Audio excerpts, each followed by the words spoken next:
Hi, I'm Jamie Poisson.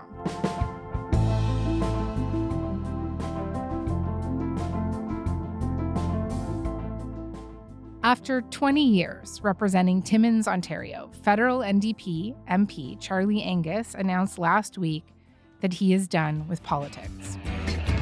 Some people say, well, that's just the way things are, but I say we can. Angus, who actually used to be in a punk rock band, has been this fixture on Parliament Hill.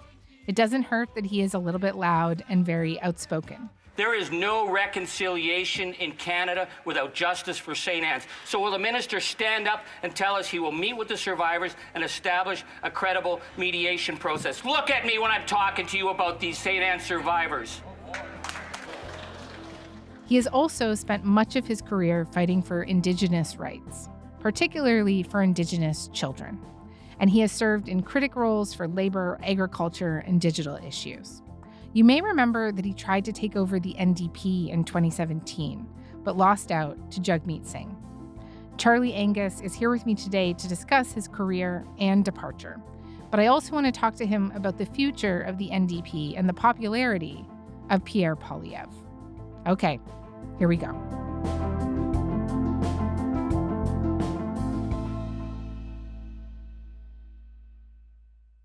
Mr. Angus, thank you very much for coming on to Front Burner.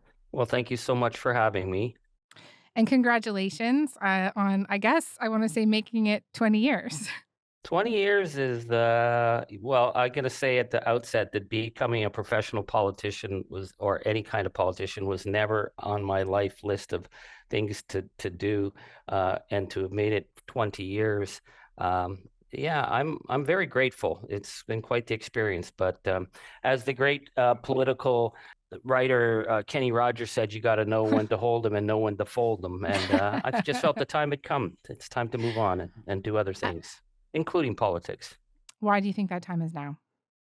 Well, for me, my politics has always been rooted in the communities I represent. And again, I know people really think of politics as the Ottawa bubble and the drama. And I actually get really bored talking about the drama in Ottawa. To me, that's not where it's rooted. It's always been in the communities. And the latest decision by the Electoral Boundary Commission to really rip apart the communities that I represented and add in a whole bunch of new communities on a much larger territory. My riding was already bigger than the United Kingdom. I actually laughed when I saw the headline in the local paper that said they were giving me an extra 20,000 square kilometers of territory. And I just thought, I don't want to spend my next 4 or 5 years just driving that road relentlessly, trying to build relations that took me 20 years to build in the rest of the riding, when I could probably be doing other things that I think that could help people. That was really interesting to hear you reflect just now on the Ottawa drama and how you think it's a bit boring. And I wonder if I could get you to expand on that a bit later in the conversation. But first, you have always been a pretty outspoken parliamentarian. I think that's fair to say. Certainly for me, one of the issues I remember you being particularly outspoken on is Indigenous issues. I remember the speech that you gave back in, I was just looking it up today, 2016, about the suicide crisis in Attawapiskat. I want to thank the minister for positive words on Attawapiskat, but as the community said to me this morning, it shouldn't take a state of emergency to get mental health workers to fly into a region where we've had 700 plus suicide attempts. There was no money in the budget for mental health services for Indigenous children. I want to ask the minister, what's it going to take to end this cycle of crisis and death among young people? What are the concrete steps for the long term that they're going to put on the ground, not just in Attawapiskat, but all the Indigenous communities of this country? Well done, sir. And I wonder if you could reflect on the time that you've been an MP, and do you think that real progress has been made to improve the lives of Indigenous people in this country?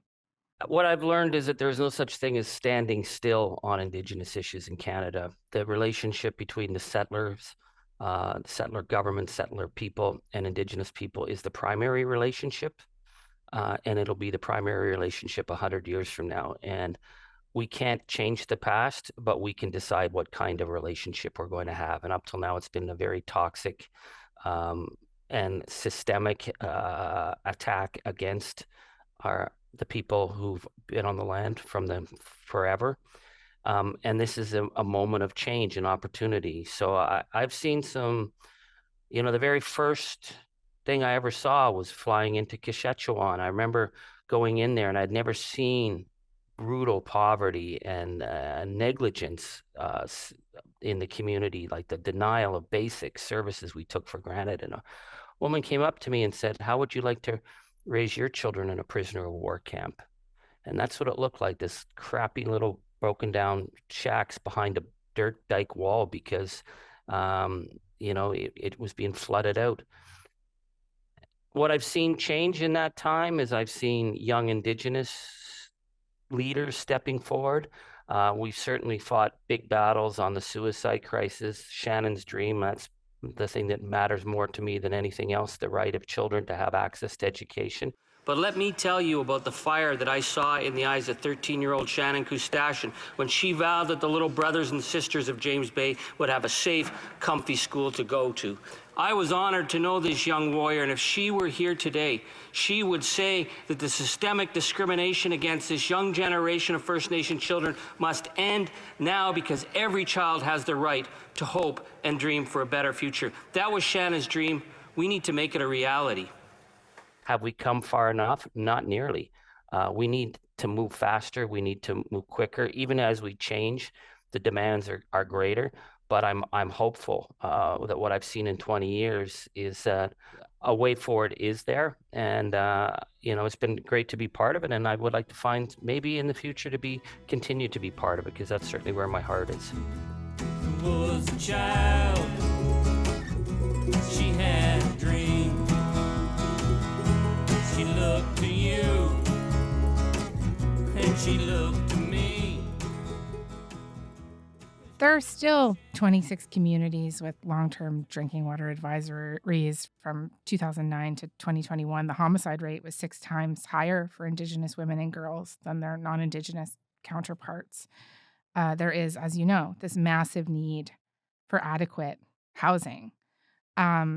Indigenous people in urban centers are 11 times more likely to be unhoused than non-Indigenous people.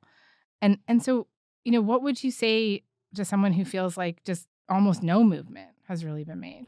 Well, I think those facts remain, and those facts remain because of the systemic nature of how Canada has denied basic services and rights. I've always said that what we end up with, with these boiled water advisories is if your idea of getting rid of problem water on reserve is a press release and a slap on the back and a cutting of the ribbon, the systemic issues won't be changed, because it's the chronic underfunding of not just, you can have a water plant, but all the pipes that get to the community are damaged and broken. Nescandaga, 28 years without water, actually has a new water plant. There's just no way to get clean water to the houses. So you have to have a systemic approach, and we're failing on that. But other areas where I've seen extraordinary change, the awareness that came out of the residential schools apology, that was one of the most moving moments that I've seen. I see young kids today, I go to schools, and they understand what happened, in the attempted destruction of Indigenous people.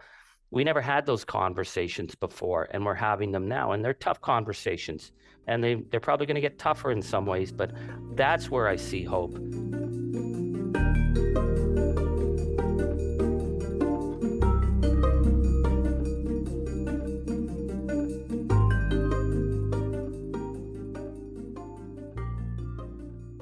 I want to spend some time with you today talking about your party, the NDP, present and future. And so the NDP has been in this supply and confidence agreement with the Liberals for 2 years now.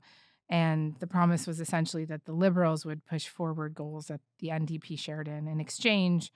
And in exchange, the NDP would, prop them up in votes that could bring down the government. Do you think entering into this deal was like a good idea? In 2019, 2021, I knocked door to door in communities like Elk Lake and Timmins and Larder Lake and Virginia Town, all these little northern communities. And people came to the door and said, "Why should I vote?" And some of them would say to me, "I can't afford to get my teeth fixed. Look at my daughter. I can't take her to a dentist. I don't have that kind of money." why should I trust? And the idea of a national dental care program came from those conversations at the door. And we said, if you vote for us and we get a minority parliament, we're going to go back and we're going to make that happen. And we went back in, and I mean, we were laughed out of the room when we said we wanted a national dental care strategy. The Liberals voted against it. The Conservatives ridiculed it, but it's going to happen. And it's happened because the Liberals they needed to work with us. And we needed to get these things done. The issues on diabetes medications for people, it matters. And sometimes, and I in my 20 years, like basically being in a minority government is like everybody with one bullet in the chamber and they're all on a leaky boat and who's going to fire first and hope to get to shore. But we knew if we brought the government down now before dental care became a reality, we would have failed. And this is what we promised people we were going to do, and we were damn well going to deliver it. And I look at the recent vote on Gaza. I mean, that was a historic moment. By replacing paragraph I with the following, quote, work with international partners to actively pursue the goal of a comprehensive, just, and lasting peace in the Middle East, including towards the establishment of the State of Palestine. And we went into that vote expecting that the government was going to try and shut us down. And one by one, Liberals started coming to us because we took the decision to say we need to speak out against what's happening in Gaza now. Canada needs to step up.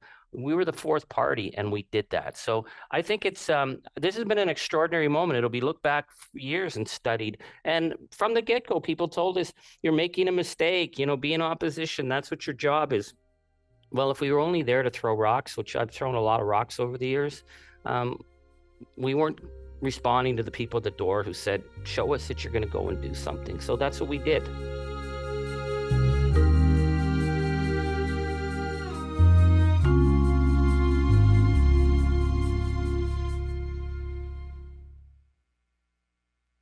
I want to just pick apart a little bit of what you just said. So the Gaza, Certainly. the Gaza vote, for example. I mean, the NDP was criticized for essentially watering down its original position. The original position was Now is the time to recognize Palestine. The United States, the United Kingdom have both signaled that they're looking at ways to formally recognize the state of Palestine. that didn't end up passing, right? You negotiated something else, and you mentioned diabetes medication. This is part of the pharmacare talks, but that has been criticized for not going nearly far enough. Of course, you also got birth control, and the dental program has been criticized for not going far enough either. And then also, not enough dentists have signed up to help program at this point. And so, do you really still call these all wins? Oh, yeah. I mean, no matter what we do, someone's going to say, well, it didn't go far enough. We knew we were not going to get universal dental care. There was no way we could get the sign off, but to get, the millions of people who don't have access to dental care, who can't afford it, that's a huge win. There will be dentists who want to do high-end, rich practices. We can't make them, but there's going to be a lot of dentists who will, and I've talked to a lot of dentists. So that's going to make a practical difference. On pharmacare, the thing that we really learned in this parliament in all our negotiations is like, we can't wave a magic wand and make pharmacare happen overnight. So this was the stages of getting it into action. Is like, let's get something practical with a commitment in the long term. Will the Liberals stab us in the back, screw us over in the long term? Maybe, that's politics, but let's get something we can do. On the Gaza vote, this was a really amazing moment because it was the Palestinian community that in Canada that said to us, like, when the Liberals showed up at the 11th hour, they suddenly wanted to work. We went in thinking, well, they made it clear they were not going to support us. But one by one, their ranks started to break. They were having lots of problems. So we could have, in the old strategies of politics is you get a wedge issue and you drive it and you make the other side break and then you score victory. And the Palestinian community in Canada said, like, we need some message that Canada's standing together. And so we had to we were willing to make those compromises, but we got serious changes. I mean, cutting off arms supplies to Israel, never we could have had that conversation before. Talking about the issue of searching about war crimes, we could never have gotten that before. And we knew that we couldn't, an opposition motion doesn't unilaterally recognize the state of Palestine. It's not how it could happen. We wanted to put that on there as a marker. And so the fact that the government's willing to look at it, well, we said, okay, we'll take that. And we knew that, some of what the Liberals brought in about stronger language on Hamas, that was good too. So, people are not used to Parliament actually being functional. And this was a moment when we were functional. And I'm really proud of that.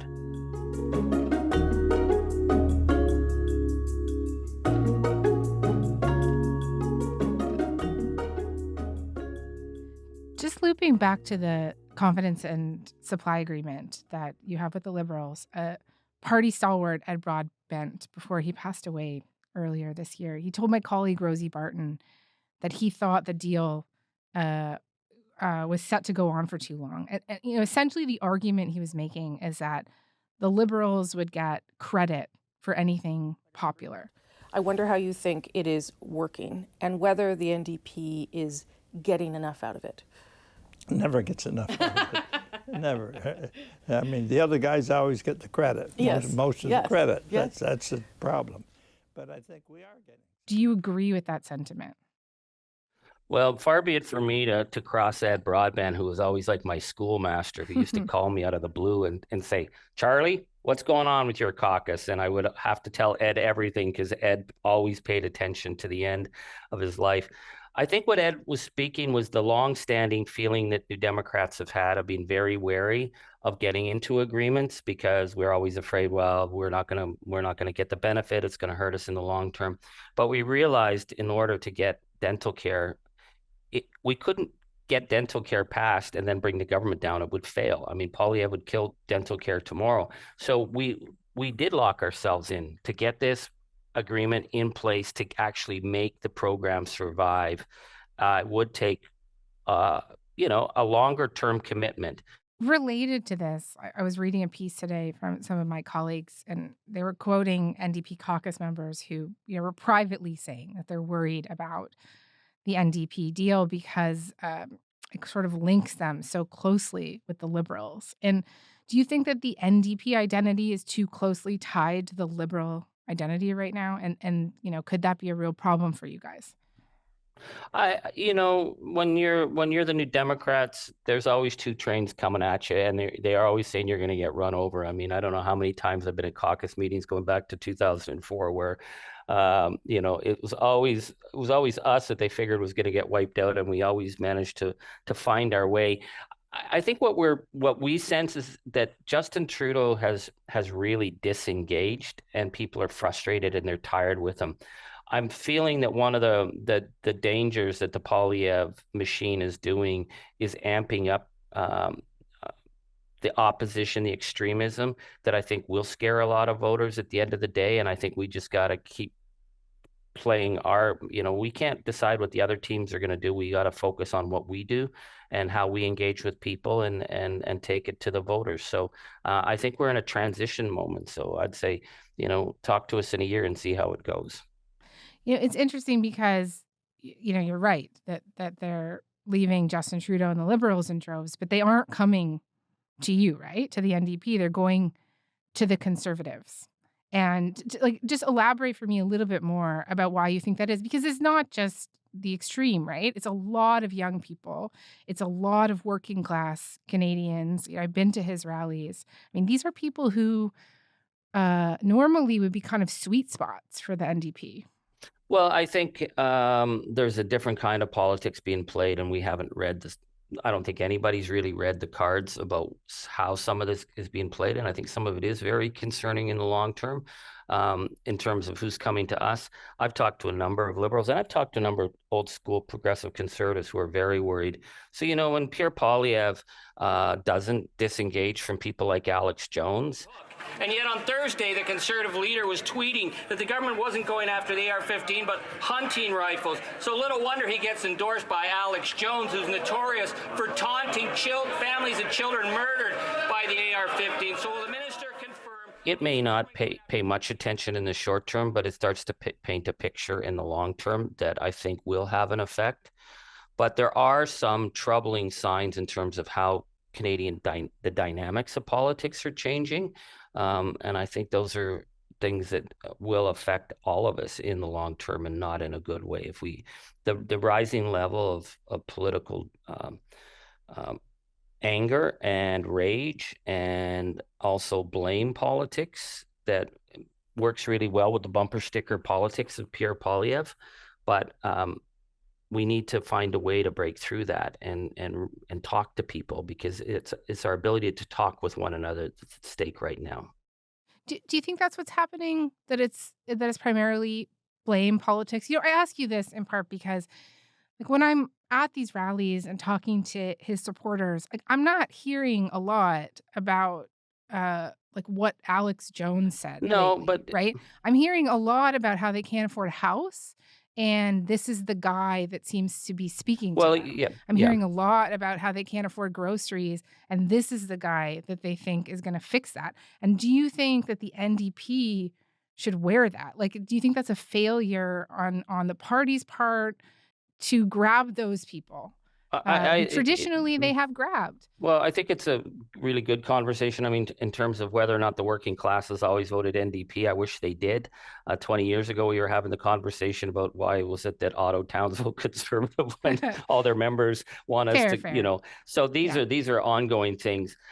I think I'm going to say one thing that I've really seen, and it may not be registering on the larger scale, but something broke in the Canadian psyche during COVID. And around the third lockdown, we dealt with people on the phones, we dealt with them emails, Facebook, concern, fright, wanting answers. By the third wave, there were people who were really antagonistic and blaming us as, the libtard Nazi commies, like a language that we hadn't seen before, much more threat, much more violent. Now, is that the people at Pierre Poilievre's rally? It's very small percentage, but what we've seen is the rising level of intimidation as a democratic tool. So what it means for New Democrats, or probably liberals, like, we always built our base by, announcing. I was told, if you don't announce 5 times you're going to a town, don't bother going. We used to always do that. So people would come out and we built a base in conversations, and even people who are angry, angry about guns or whatever, sit down, you'd talk. But then after COVID, something happened where you started to do these things and people would show up threatening. One of my colleagues was holding a disability tax benefit form for seniors, and people showed up wanting to physically fight him over carbon tax. It's a much more militant machine, and where the Conservatives work into it. I took on Pierre Poilievre in the House the other day, and by the time I sat down, they had an attack meme on me. I had probably by the next morning, meme online. A meme online. Like by the time I sat down, Poilievre's attack on me was online, but it was also, I was getting messages of like a lot of swearing, anger, and some of them were from my constituents. Man, they never paid attention to Parliament before, ever. So there's like the power of the digital machine, the right-wing digital machine, is something we don't have a capacity yet, and we haven't thought about that. It's a new kind of politics. It's a very American politics, but it works really well when you use bumper sticker slogans, when you blame the carbon tax, when you're going to axe the tax and build the homes and the blah, blah, blah. It really works in sort of this digital realm where a lot of people who are much more militant on politics live in that realm, and they don't live in the realm that we used to deal with, which is you'd meet them at the doors, you'd meet them in the coffee shops. The Conservatives are way, way further advanced on that than Liberals or New Democrats. And so we're going to have to rethink how we engage.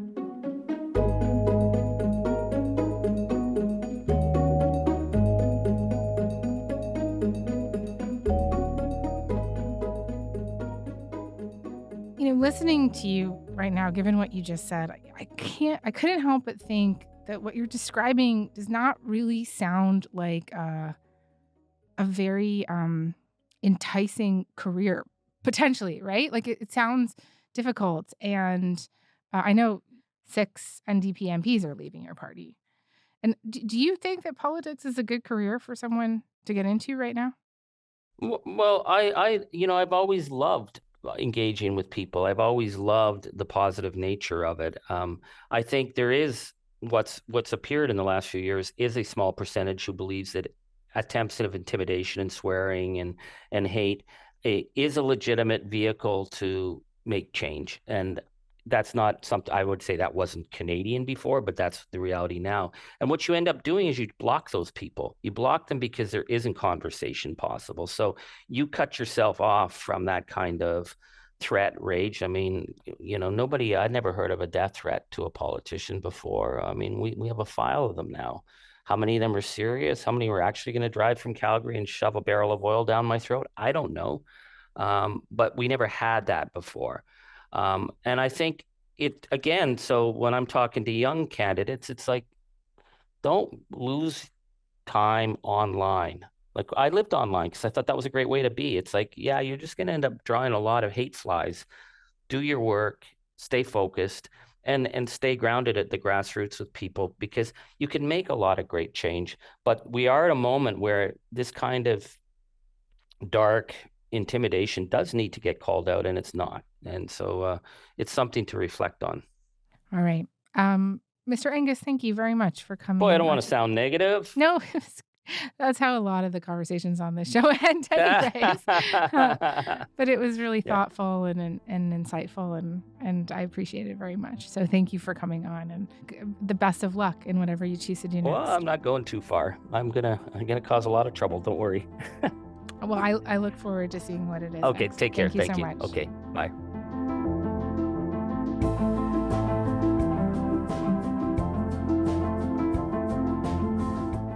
All right, that's all for today. I'm Jamie Poisson. Thanks so much for listening, and we'll talk to you tomorrow.